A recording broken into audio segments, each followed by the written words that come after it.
Bugün internette gördüğümüzde vay ne kadar akıllıca dediğimiz şeylerin gerçekten akıllıca mı yoksa tamamen zırvadan mı ibaret olduğunu test edeceğiz. Mesela köpükten lastik yapacağız. Ton balığından kamp ateşi yakacağız. Garip garip şeyler. Eğer işe yarıyorlarsa deha, yaramıyorlarsa zırva diyeceğiz.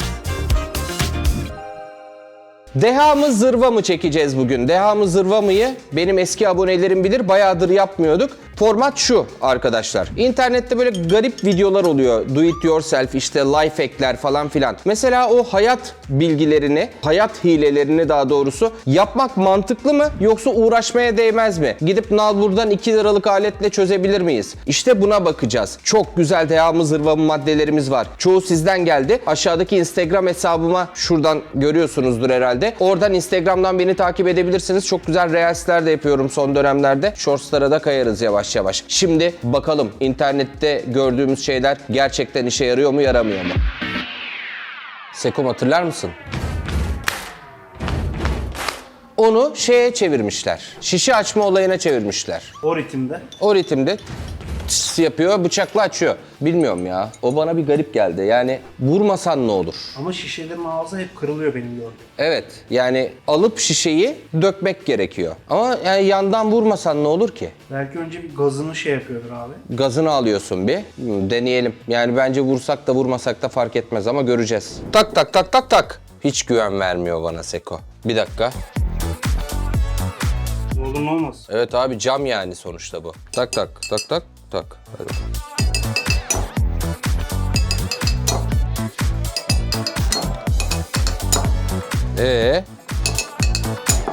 Hafif açıldı.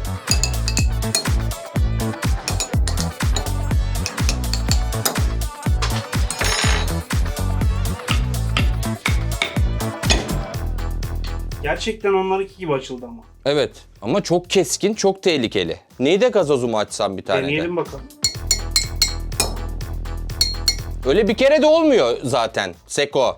Allah ne verdiyse vur bakalım ya. Kanka paramparça olur ya. Gördün mü? Paramparça olur deyip de paramparça olması da. Öngörü. Şekerli bu. Adamın asabını bozuyorlar. Normal aç. Pıs de. Bu ne ya? 2 kişi öldü. Hay yapacağınız işi. Burayı komple temizlememiz lazım şimdi. Şekerli bu. Zırvanın önde gideni. Ya şu videoyu bir Türk içerik üreticinin yaptığına hem şaşırdım hem sevindim. Çok kaliteli gözükmüyor mu? Güzel abi. Engin Senli diye bir Türk influencer. Türk olduğunu düşünüyorum. Yani Almanya'da yaşıyormuş ama Engin Senli diye bir Alman ismi olmaz. Olur mu? Engine var abi. Hani bu Motorla o. evet yani olabilir. Belki motor sevdalısı bir arkadaş. Senli. Engine Sanli.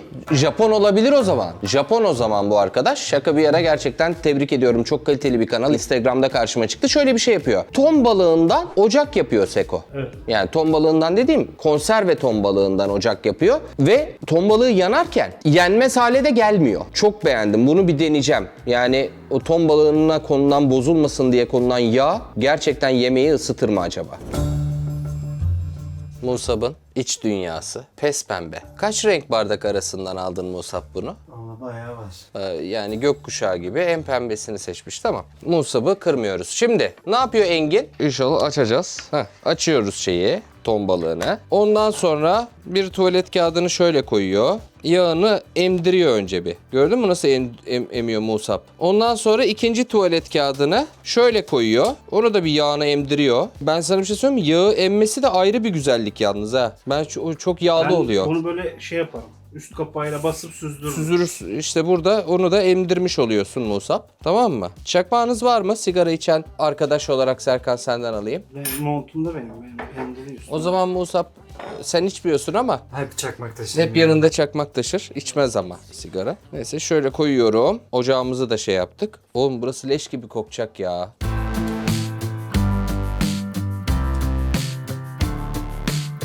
Oğlum burada cam bile açık değil Seko. Altına bir şey koysak mı? Allah'ım ya Rabbim ya. Az kalsın çakmakla ittiriyordum Seko. Tamam oldu herhalde bu. Allah kahretmesin. Herkes iyi mi? Çok kötü durumdayız. Çok kötü durumdayız şu an. Ya bu arada yapıyor yani bir şeyler. Yapıyor da. Cezve gitti. Sen Rana'yla nasıl hesaplaşacaksın onu düşün. Gitti cezve, siyah oldu. Artık daha black. Wanda Black. Yalnız çalışıyor bu. Evet ama yani ne kadar mantıklı abi. Bakalım bir de ton balığı yenecek durumda kalacak mı? Mesele biraz da o. Ton balığı da ısınıyor şu an. Şeyden kurtulduk ama. Bu aşırı duman gitti. Aşırı duman var yine de. Patlamaz değil mi lan bu? Bu sefer yanarız yani patlarsa. Fokurdamıyor mu? Yok lan daha... Ha, bir hafif hareket başladı. Yağ gerçekten uzun uzun yanıyor şu an. Evet. Yalnız konserve yanmaya başladı kenarlardan. Bizim Kaan gibi. Kaan da biliyorsun kokulu tuvalet kağıdına sandviç yapıyordu. Kokulu tuvalet kağıdı kullanmamak lazım. Acayip acayip işler. Nasıl alacağız oğlum o şeyi? Bayağı oldu bu. Oo fokur diyor lan. Bak vallahi fokur diyor. Seko çekiyorum. Oo çok güzel oldu lan. Oo oha. Ama siyah duman atıyor kanka ya. Oğlum zaten bu bushcraft yani. Dışarıda yapacağız bunu. Bizimki en aylık odanın içinde yapıyor. Bir patlama, yanma durumu olmadan şunu alıyorum. Şöyle yapıyor önce. Bardakla ateşi söndürecek. Yani cezve. şunla ateşi söndürüyoruz inşallah. Ortam çok kötü Seko. O alttaki peçete hala sağlam Sekom. Evet aşağıya tesir etmemiş. Evet ve pişmiş oğlum. Oo mis gibi olmuş lan bu. Engin kardeşime bak ya. Dur bakayım bir de ye diyor. Sıcak sıcak çok güzel lan. Gel bak. Füme bir... Bis kokusu da gelmiş. Aynen füme bir tat gelmiş. Daha lezzetli olmuş. Oğlum bu böyle yenirmiş lan zaten. Çayımızı da bakalım. Yalnız bu maceranın kaybedeni cezve oldu. Cezve oldu. Çayımız da tamam. Oğlum ben sana bir şey söyleyeyim mi? Yani balığın tadının normalden daha güzel olmasıyla birlikte bence benim bugüne kadar gördüğüm en iyi bushcraft life hack'i. Gerçekten. Dehaymış. Çay da güzel lan. Tabii kışlık olaylarda bisiklete çok fazla ihtiyaç duymuyoruz kış aylarında ama yaz aylarında her tarafa bisiklet kaynıyor. Özellikle işte karne hediyesi falan filan. Bu bisikletlerin de lastiği patlar arkadaşlar. Değil mi Seko? Evet. Gerçekten patlıyor. Ne yapmış? Poliüretan köpükle kendine lastik yapıyor. Bilmiyorum. Dolgu lastikler vardı biz çocukken hatırlar mısın? Hala var dolgu lastik aslında. O yani mantık bence. evet, hatta şu skuterlerin çoğu dolgu lastik. Ama dolgu lastikler ne kadar kullanışlı ya da en azından poliüretanla böyle bir lastik yaparsak işe yarayacak mı? Bakalım. Şimdi eski bir bisiklet var. Zaten baksanıza lastik nanay Seko. Şimdi WD-40 sıkıyorum biraz şu bağlantı noktalarına. Sonra da şunu çıkartalım. Şimdi tekerleği çıkarttık. Burada envai çeşit böcek, salyangoz.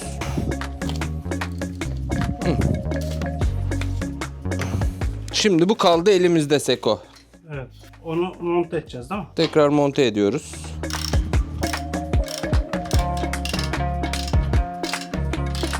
Evet. Şimdi genel olarak hazırız Seko. Bakıyorum. Zaten başka da bir şeye gerek yok. Önce şu kısmı bir dolduracağım, şu araları.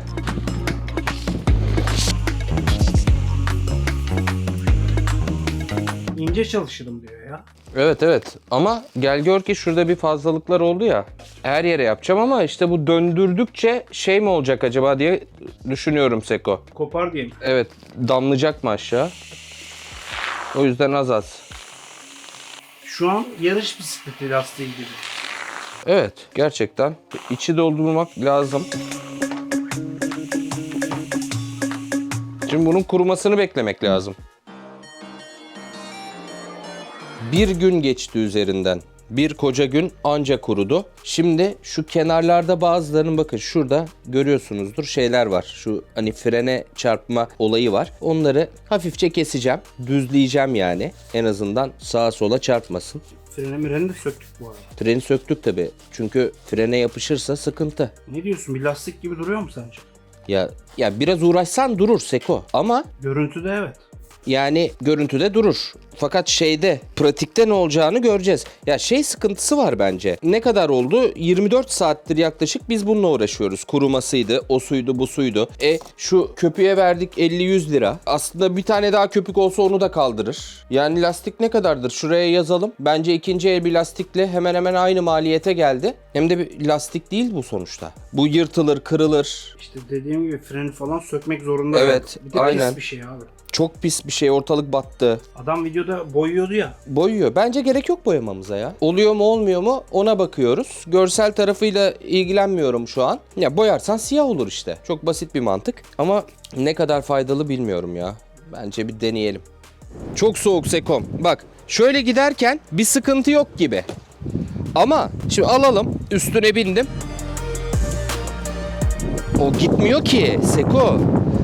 Gitmiyor oğlum, bak zaten buralardan hemen çıkmaya başladı, görüyor musun? Biraz daha gideyim mi? Git abi de sen şu an jantta gidiyorsun. Jantta gidiyorum ya, alakası yok. Yok. Paramparça oluyor bak. Gel bak. Zaten oğlum 8 oldu şekli, Tabii görüyor tabii. musun? Bak görüyor musun? Direkt janta oturuyor. Bunlar anında gitti. 24 saattir de böyle duruyor. Tam bir zırva ya. Yani çok daha kolay yapılabilecek bir şey. Şu lastiği 50 liraya bulursun ya Seko ikinci eline. Ha? Yani tam görüntüde güzel göründü ama İşe yaramıyor. Zırva. Çift taraflı bant sorunsalları var. Bence dünyanın en faydalı şeylerinden biri çift taraflı bantlar. Özellikle burada kullanılan o ince çift taraflılar çok da bilmediğimiz birçok yerde kullanılıyor. Görmüyoruz bile, o kadar ince ki. Abi duvara yapıştırmış, poster falan yapıştırmak için. Fakat onları çıkartmak biraz zor. Onun için de böyle büyük selo bant kullanmış Seko, oğlum koli bandı. poster deyince bak, ben gençliğimde odama çok poster yapıştırdım bilirsin. Evet ya. Black Sabbath yapıştırıyordun Seko. Credible Fit'ler falan. Tabii canım, o zamanlar Sekom hani satanizmin kıyısında O zaman böyle çift taraflı bant yoktu. yoktu. Bandı böyle Saçma sapan koli bandını Aynen, döndürüyorduk. döndürürdük böyle, öyle yapardık. Ama bu çift taraflı bantlar bayağı iyi ya. Güzel, evet. Acaba çıkıyor mu gerçekten koli bandıyla? Şimdi Metallica posterini çıkarttık Seko senin. Evet. Black Sabbath, Burzum. Sen ne zannediyorsun lan Seko'mu? İnşallah yakmamıştır kilisemizi. Kırmızı çizgileri var. İbadethanelere zarar vermiyor Seko. Şimdi normal elle çıkartmaya çalışıyorum. Oo, boyayı alıyor Seko. Ses de beni mahvetti. Ay yapma. Boyayı böyle aldı. Şimdi bantla. Şöyle. Oha! Bak Seko. Tüh! Son parçada şey oldu ha. Şuraya kadar geldi. Son parçada. Orada da artık ben gaza geldim. Orada bir yükseldim ben Seko. O yüzden öyle oldu. Boyaya zarar vermeden aldı ama değil mi? Tabii son parçada sadece işte orada biraz bastırdım. Yoksa geri kal bak. Diğeri nasıl? Bir de böyle tırnağımı sokayım derdi yok. Yok. Tabii canım. Güzel lan. Bayağı oluyormuş Musab. Dehaymış. Şimdi at ya da öp videolarımız vardır biliyorsunuz bizim. İlginç ürünleri inceliyoruz. Beğenirsek öpüyoruz, beğenmezsek atıyoruz. Yüzlerce video çektik at ya da öplü. Fakat hani benim koyduğum linklerden en çok satılan ürün neydi biliyor musun Seko? Bebek lambaları var ya, koyuyorsun, projeksiyon. Oh, inanılmaz. Hem ucuz hem de çok etkili bir şey. Yani görseli çok güzel. Yani sadece bebek için değil. Mesela parti ortamlarında falan da çok işe yarayan lambalar bunlar. Bu yüzden şu çok dikkatimi çekti. Adam koli bandından yapıyor Seko bunu. Gökkuşağı yapıyor ya da istediği rengi koli bandını boyuyor. Sonra alttan ışığı bir yakıyor. Ortam şenleniyor. Gökkuşağı olmasa da biz de başka bir şey yaparız. Göztepe yapalım. Fenerbahçe yapalım. Uşakspor'un rengi neydi? Siyah kırmızı. Siyah nasıl yapacağız lan? Yapamayız siyah. Olsun, Uşakspor yapmayalım. Bir tezahürat yaparız onun için. Tabii tam 64 Aşigo. Oradan yürürüz. Acaba gerçekten bir koli bandıyla böyle bir ışık şovu yapabilecek miyiz? Şimdi bandımızı aldık Seko. Buraya taş parçası kaçmış araya.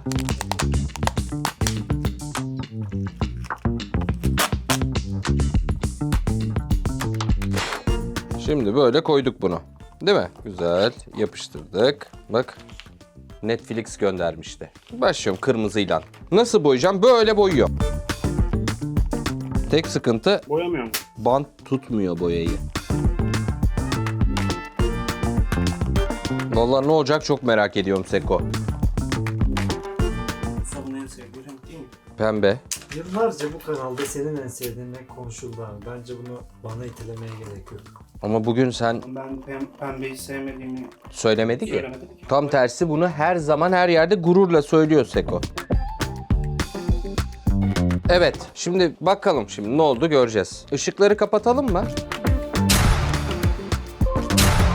Oldu lan. Ama kanka çocukta bariz oluyor ya. Ya o belki de Sharpie kalem falan kullanıyor olabilir. Ama oldu yani. Ya bak normali bu. Bunu koyuyorsun. Renkli işte. Mavi, pembe, yeşil, sarı, açık mavi, mor, kırmızı. Yaklaşınca daha da oluyor. Zaten çocuğunki de duvarın çok dibindendi. Ben böyle bile görüyorum renkleri. Yok görüyorsun canım. Zaten baksana şurada çok bariz Seko. Oluyor valla. Kullanışlı mı onu bilemedim. Yüzümde var mı? Bir ufak bir desen oluyor. Alnında mor görüyorum şu an. Alnımda mor görüyormuş Musab. Her keçeli kalemli olmuyormuş onu anladım. Ama bununla bile işe yaradı. Ne diyorsun Seko? Fena değil. Yani bence Sıfır bütçe için harika. evet. Deha. Şimdi amca ne yapıyor Seko? Deliyor. Delme işlemi uyguluyor krem peynire. Türkiye'de öyle değil o krem peynirler. Üçgen. Oldu mu üçgen? Benzedi. Yani Hayır gittikçe öyle. daha kötü, gittikçe daha kötüye gidiyor. Elle üçgen gösteremiyormuşuz Musab. Onu da bu videoda öğrenmiş olduk. Öyle gösterirsin. Yani ya yok bu iş olmayacak ya Musab. Ya hiç olmayacak. Twitch'lere düşeceğiz sonra. Düşüyor zaten. Hiç hak etmediğimiz ithamla. Neyse. Şimdi deliyor ve böyle çok güzel Seko. Alttan böyle sicim sicim çıkıyor. Deneyeceğim. Bizde tabii krem peynirler böyle üçgen. Enteresan bir biçimde. Öyle dörtgenini bulamadım. Açıyorum ekmeği. Şöyle güzel yaydım. Sonra ne yapıyor? Çatalla değil mi? Bir delik açıyor. Sonra şöyle.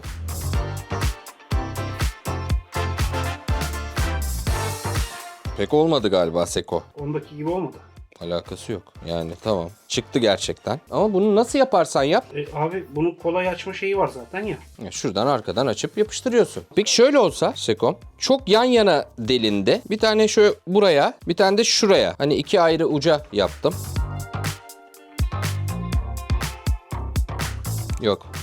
Bu her krem peynirde işleyen bir şey değilmiş. Şöyle bir durum var. Hani belki de onda birini kullanamadık. Evet, elinde melinde de şey var. Bulaştı. Öbür türlü koyuyorsun ortasına yiyorsun. Bence zırvaymış ya. Hı? En azından bizdeki peynirler için zırva. Ama güzel. Abi bunu gördüm. Yani bu gerçekten şu videoda en deha mı zırva mı acaba diye merak ettiğim şey oldu. Alıyor diş macununu, renkli diş macunu ama. Jel olanlardan. Yani o kremsi değil de jel olanlardan deliyor. Yine aynı amca mı acaba? Aynı amca değil. Bu sefer başka bir hanımefendi. Yani delmeden delmeye fark var. Zaten burada anlıyorsun. Deliyor, klozete atıyor abi. Sonra sifona basıyor. Su Sifonun mavi. içine atıyor. Pardon, sifona atıyor. Sonra basıyor, klozette bir mavi su, işte bir ferahlık. Dişler beyazlıyor ya, klozeti beyazlatıyor falan. Böyle garip garip bir şey, ben bunu bilmiyorum yani. Bunu denemeden Bence renkli su yapabilir ama devam, yani onu beyazlat. temizleme şeyi var mıdır bilmiyorum. Ya o kadar temizler mi? Yani bir temizlik ürünü kadar temizler mi? Çünkü bayağı Cillop Musab'ın dişleri gibi oluyor klozet. İnci gibi. Ama ara sıra biliyorsun inciliğini kaybettiği oluyor klozetleri. Sen dikkat et, olur mu Musab? Biz şimdi bakalım şuna. Şimdi aldım. Deliyorum. Onu güzel deliyormuş lan. Bu delici. Delici bu Musab. Aklında olsun. Bunu metalin üzerindeki bir şeyleri işaretleyebilmek için kullanıyorum. Yani random deliyorum bu arada. Delerken zaten öbür taraflardan da çıkıyor. Diş macunu renkli değil mi, onu kontrol ettik mi? Evet o şeyden hani jel. Bir de maksimum beyazlık diyor. Beyaz kristaller varmış içinde falan filan. Bak burada görüyorsun jeli. Evet, şimdi bunu klozete mi açacağız? Sifonu. Ay, sifona açacağız. Atalım. Deldim ya. Şuraya koyacağım. Ama önce sıkmam gerekiyor biraz. Hani şu şeyler çıksın dışarı. Görüyor musun Seko çıkışı? Sonra attım. Sonra kapatıyorum. Sonra şunu şöyle taktım. Evet, şimdi basıyorum bakalım Seko. Bir köpüklenme var. Ama suda öyle bir mavilik görmedim. Aa, nane kokuyorlar. Gerçek mi? Gerçekten. Ama bilmiyorum, bu manasız bir şey gibi geldi bana ya. O jel kadar mavi değildi bizim diş macunumuz. Ama maviydi. Bilmiyorum, bence gereksiz ya. Bunun içine böyle güzel şeyler satıyorlar. Onu atıyorsun. Bunun için ürün var abi. Evet, ürün var yani. Bu gereksiz. Zırva. Bu çok eski. Yani bir aslında troll içeriği gibi bir şey. Kocası böyle Instagram'dan aşna fişne peşinde olabilir. Ya da kızlara bakıyordur. Yani ya da belki arabalara bakıyor. Bilmiyoruz ki yani. Kocası bir şeye bakıyor. Abla da ayak parmağıyla böyle tutmuş aynayı. Adamın görmediği noktada. Adamın görmediği noktadan kafasının arkasından telefonunu dikizliyor. Yani bunu karşı tarafa çaktırmadan yapmak mümkün mü? Ben oradayım. Olur yani sonuçta. Ama karşı taraf anladıktan sonra bir manası yok ki. Bir de yani ne işiniz var el alemin telefonunda? Kocansa kocan. Onun telefonu. Neyse deneyelim. Musab, sen şimdi kardeşim normal her zaman girdiğin şeylere gir, tamam mı? Tamam, Instagram'a girdim. Evet. Instagram'da Girl Life Hack. Bak Seko görüyorum ha. Vallahi bak. Neye bakıyor? Aa, kimi like'ladın lan? Lan! Kimi like'ladın? Instagram'a. Gacı mı like'ladın? Araba. Ya nasıl kaçak oynuyor şu an Seko? Her Ha? zaman girdiğin şeylere girsene. Evet her zaman girdi. Abi herif oraya kar yazmış, formüle yazmış. Araba abi benim işim. Ne araban mı var oğlum senin? Yok ama en sevdiğim şeylerden biri araba. Tamam olmayan başka şeylerin de var, onlara da bak. Kimin keşfetiyse artık bu Seko. Hangi? Sen kendi keşfetçini açsana ya. Aç bakayım. İşte şu an Aç. Sen normal gerçek keşfetini aç. Bu da benim ya. Ha işte öbürünü aç. Onu göstermesem daha iyi. Oha olur mu lan? Ama Seko oluyor. Oluyor ama Musab o aynayı görüyordur bence şu an. Görüyor musun? Telefona odaklandığım an görmüyorum. Ama bayağı orada görüyorum ben Musab'ın hareketlerini. Ama var ya Yani biraz şöyle çevirsem görürüm de. göbeğim çatladı, göbeğim Seko. Gerçekten. Çok zorlanıyorum. Yani aynayı tutacaksın, böyle bükeceksin ayağını, onu denk getireceksin. Ya oluyor ama bununla uğraşılmaz yani. Psikopat olmak. Evet, psikopat olmak lazım. Bunun gibi. Çünkü biliyorsun bu sosyal medyada gördüğü kızların bile "Aa, güzel kızmış" diyor. Adını söylemiyor kimse görmesin diye. Öyle bir manyak psikopat olduğu için. Bu yarın öbür gün 48 numara ayaklarıyla kızın arkasından böyle bakar aynayla Seko. Ama işe yarıyor, dehaymış. Ya çok güzel değil mi Seko şu?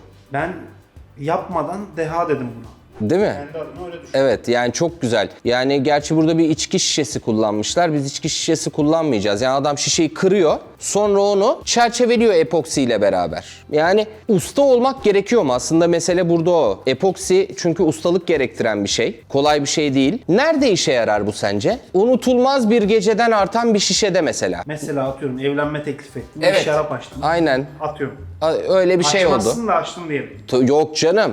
Üzüm suyu. Üzüm suyu. Sirke açtık. Mesela evlenme teklif ediyoruz. Güzel sirkemizi patlattık. Osmanlı şerbeti. Osmanlı şerbeti. Lohusa şerbeti. Lohusa şerbeti Musab haftada bir tüketir. Böyle kristal gibi oluyor Seko onlardan. Ya küçük bir şişeyle deneyelim bakalım. Gerçekten işe yarıyor mu? Yani o güzel efekti alabiliyor muyuz? Evet. Şimdi arkadaş ne yaptı? O tabii viski şişesinden yaptı Seko. Biz ondan yapmıyoruz.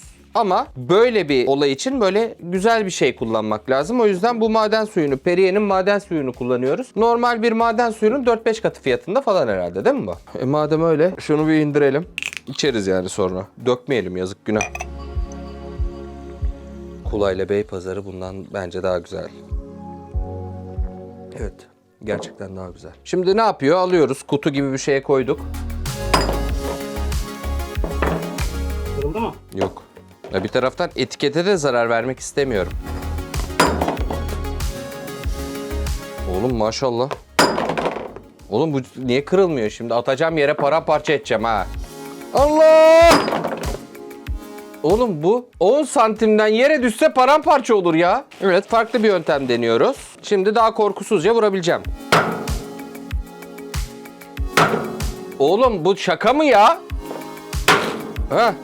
Nereni kapattın? Ha, yüzünü kapatmışsın. Bak şöyle bir durum var ortada. Hani bu hala böyle.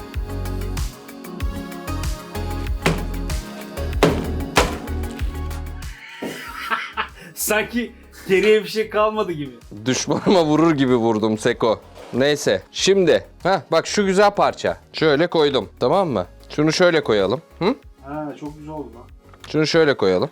Bak burada da Perrier yazıyor. Böyle bir şey olacak. Bence gayet şık. Değil mi? Bence çok az yere cam geldi. Çok mutluyum. Tamam. Şu an böyle. Şimdi de epoksi hazırlamaya geldi sıra. Bu arada epoksiyi epoksimarketim.com'dan aldım. Oldukça bilgililer bu konuda. Şeffaf epoksi gerekiyordu bize. Şimdi epoksi dediğimiz malzeme 2 tane parçadan oluşuyor. Bunlar karışmadığı sürece sertleşmiyor. A parçasından %50, daha doğrusu 100 koyuyorsak B'den 50 koyuyoruz. Bu donduruyor. Evet, 2'ye 1 oran. Şimdi bundan bir 70 koyuyorum. Diğerinden de 35 koyacağım.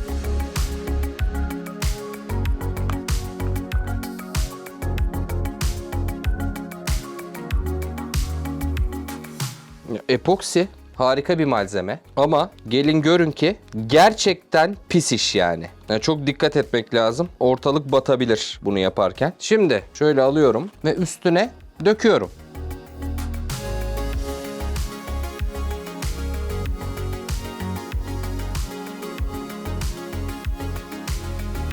Gerçekten güzel oldu gibi gözüküyor. Elimizde ne elmiş be Seko. Harbiden tam denk geldi. Şimdi bunun yaklaşık bir gün kuruması lazım. Buna yarın bakacağız. Oldu. Aradan bir gün geçti. Ya şu arkaya sızdı Seko. Karton kısmına. Ama bence çok güzel gözüküyor. Ne diyorsun? Evet. Eğer o sızmasaydı çok daha güzel olacaktı. Evet. Bir de bizim çerçevenin abi o plexiydi, cam değildi. Evet, aynen. Cam olsa daha Daha da güzel olacaktı. Yani birçok dıdısının dıdısı var aslında. Biraz daha derin bir çerçeve olsa bunlar daha içeride kalacaktı falan ama bence fikir mükemmel. Yani müthiş bir anı biriktirme olayı. Bence direkt deha. Ne diyorsun Seko? Doğru Musa? çerçeve, doğru şişeyle müthiş oluyor. Evet, aynen. Biz soda şişesi kullandık. Ya da doğru bir şeyle cam olan veya kırıldıktan sonra böyle yapışabilecek olan, yapıştığında da bir anlam ifade edecek olan bir şeyle çok güzel olurdu. Tam bir deha. Şimdi bu arkadaşı ben çok uzun yıllardır takip ediyorum. YouTube'da böyle videoları yapıyor. Yakışıklı erkek, işte kaç tane ayakkabının olması lazım erkeğin dolabında falan. Yani hani bizim güzellik influencerları var ya, işte Merve gibi falan. Onun erkek versiyonu. Benim gibi.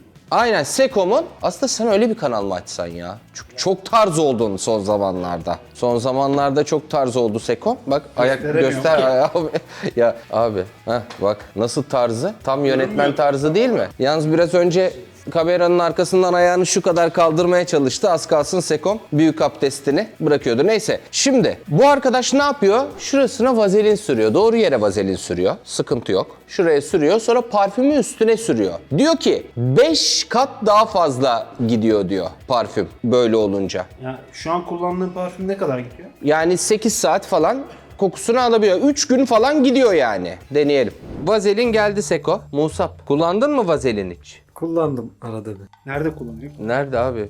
Yani Egzama falan var ya, kuruyor oraları. egzamaya vazelin mi sürüyor? Kuruduğu zaman ellerim sürüyorum. Zaten ıslak yere sürülmez. Bu orası kuru diye sürüyorsun. Çatlıyor mesela elim, sürüyorum. Anladım. Neyse, yani bu vazelinle ilgili sohbetimizi çok sürdürmeme taraftarıyım. Yanlış anlıyorlar. Halbuki bak ne yazıyor üstünde? Ciltteki kurumaya ve pişiye karşı özel bakım falan filan pürüzsüz hale getirirmiş. Kaymak gibi. Kaymak gibi cillop. İşte ellerim kuruduğu için Musab gibi, ellerime kaymak gibi. Neyse. Dövmede de vazelin kullanıyorlar bu arada yaparken. Harbi mi? Şimdi buradan bir böyle diyor.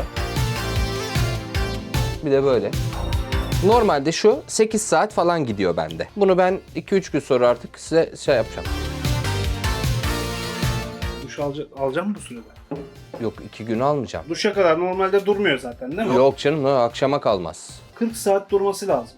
2 gün. Yaklaşık 2 gün. Evet. Bu benim değil mi lan? Evet benim. Neyse. Bekleyeceğiz. Yani 24 saat geçti üstünden. Bana gelmiyor kokusu. Rana'ya da yaptım. Bir kokla dedim. O da duymamış kokuyu. Yani belki işe yarıyordur ama bende yaramadı. Hiç gelmiyor koku. Normal günden bir farkı yok ya. Yani hani vazelin üstüne sürmeseydim de bir şey değişmeyecekti. Aynı şey oldu. Zırva. Böyle dar yerlerde Seko, dar yere sokmak zordur biliyorsun. Hani vida yapacaksın. Nasıl sokacaksın? Kıvrımlı olması lazım. Öyle bir matkap yok. Yani mesela şöyle bir şey var. Böyle burası duvar. Burada bir şeyi Buraya sıkmamız girmez. lazım. Oraya sokamazsın. Musab. Mümkün değil yani. Böyle olması lazım. Kıvıramazsın. Kıvıramazsın. Esnek yapmak gerekiyor. Ne yapmak lazım? Silikon. Silikonu matkaba takıyor. Tornavida ucunu böyle ısıtıyor, oraya koyuyor. Ama çalışır mı çalışmaz mı bu sistem, onu tam anlayamadım, bilemedim. Böyle uçlar var aslında. Evet var. Hatta bende de var. Onun parasını vermeden diyor böyle çöz. Evet yani ne kadar? Bir tane silikon herhalde 5 lira falandır. Öyle çözeceksin diyor. Ama şöyle bir sıkıntı var. Her uca ayrı bir silikon lazım. Biz şimdi yıldızı veya düzünü deneyelim. Görelim bakalım gerçekten çalışacak mı? Şimdi bunu ısıtıyorum. Yani şu bu arada yıldız tornavidanın ucu. Şöyle ısıtıyorum. Herhalde yeteri kadar ısınmıştır. Bence ısındı. Sonra şuraya takıyorum. Ne diyorsun? Yeterince girdi mi? Yani o göreceli. Ucu girdikten sonra gir. Devamı zaten girer, evet. Biraz daha sokuyorum Seko. Evet, daha iyi durumda şu an. Takalım. Ağzıma yüzüme doğru çok oynuyor Seko bu şu an. Hayır yani. Uzun ya, kontrol edemiyorsun. Evet abi, demek ki biraz kısa olması daha iyi bir şey. Çünkü baksana yani nereye sallanacağı belli değil Seko burun. Musab, nasıl tutturacağız vidayı? Şuna bakar mısın? Kanka bu biraz aşağı doğru indi. Şöyle tutayım kalksın. Tamam mı? Şuraya koyuyorum. Biz varsayıyoruz şu an. Evet yani burada bir alan var. Gerçekten de hani biraz daha dar olsa sokamazsın. Şöyle şunu yandan sadece şöyle tutuyorum. Bak Seko. Elinle tutman lazım hep ya. Tabii canım elde tutunca oluyor ama bak. Görüyor musun? Evet. Şimdi öbür tarafa yapıyorum. Allah bak, kontrolsüz güç değildir. Elimden kaydı Musab. Yok oluyor ya. Oluyor. Yani sonuç olarak bunu daha kısa bir silikonla da yapabilirdik. Tabii biz böyle bulduk. Yani insanın karşısına ne Kıyamadık. Küçültmeye. Evet. Yoksa biraz daha küçültsek daha kontrollü olurdu. İster misin Musab? Teşekkür ederim. Ha? Almayayım ben abi. Kullanırsın belki evde. Ha? Hiç sanmıyorum. Dehaymış. Evet, hepsi enteresandı. Bazıları oldu, bazıları olmadı. Ama bence en güzeli sanırım Engin'in ocağıydı ya. Bu normal hayatta, dışarıda, outdoor'da daha doğrusu işimize yarayacak gibi. İzlediğiniz için teşekkürler.